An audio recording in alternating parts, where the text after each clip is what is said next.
Se mnou je tady Ricky Sky. Čau, Ricky. Hele, jak chutná vítězství? Protože z dálky to vypadalo jako válka. Sladko.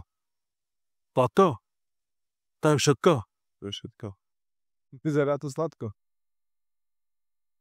Řekni 3 slova, které vystihují tvý soupeře, ale asi nebys prostý. Ktorých mojich superov? Dnešných, alebo včerajších? Alebo... Dnešných. Akrobatika, atletika a smiešný. Směšný bylo na koho? Na teba. Dík. Vážím si toho.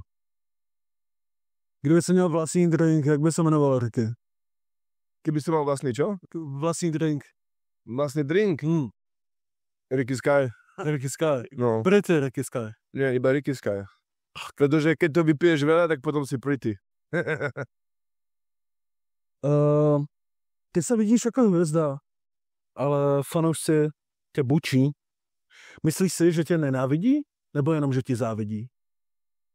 Keby ma zaujímalo to, čo si myslia ostatní, tak som psychicky na tom zle. Já myslím, že jsem na tom psychicky zle dneska. Že si na tom psychicky super, čo si o sebe myslíš? OK, tohle byl Ricky Sky. Ricky, děkuji ti za rozhovor. Hodně štěstí do budoucna. Čau.